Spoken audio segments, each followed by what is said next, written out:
Il y a des choses qu'on dit, ils veulent qu'on prenne une décision. Eh bien, la décision, elle est prise. Mais ceci, nous l'assumons ensemble.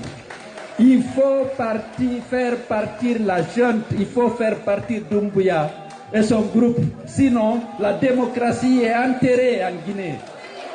Les droits humains seront enterrés. Il n'y a pas mille solutions.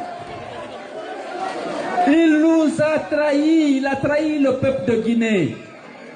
Vous vous souvenez de ce discours? Je ne me lasserai jamais de le répéter parce que je l'ai soutenu. On l'a soutenu. Parce que son discours semblait répondre à nos attentes, à nos aspirations, à la démocratie, à la liberté. N'avait-il pas dit qu'il va mettre fin à l'instrumentalisation de la justice? N'avait-il pas dit qu'il allait mettre fin au piétinement des droits et libertés des citoyens, au dysfonctionnement des institutions? Bon, parce qu'on a tendance à nous reprocher d'avoir soutenu un coup d'État.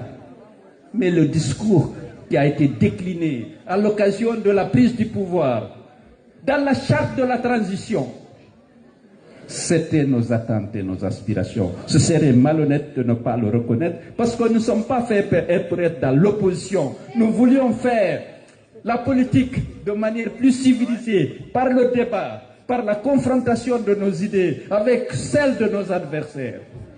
Il a promis, comme nous sommes honnêtes à l'UFDG, on pense que tout le monde est honnête. Malheureusement, ce n'est pas le cas. Alors, il faut le répéter parce que c'est important. Non, on se répète. Lorsqu'il dit qu'il va arrêter le piétinement des droits et libertés des citoyens, il l'interdit l'endurement. Il le met en bonne place dans la charte de la transition qu'il jure de respecter devant le peuple de Guinée, devant la plus haute juridiction de notre pays. C'était devenu un serment d'officier, un serment d'un homme qui a eu la chance d'être à la tête de notre pays. Lorsqu'il jure, nous pensions que c'était vraiment de bonne foi. Mais aujourd'hui, les droits et libertés des citoyens.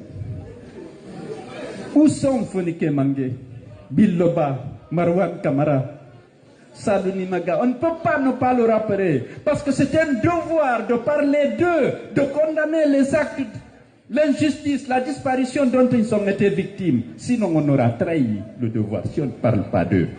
Même si on se répète, j'accepte qu'on me reproche de me reprocher.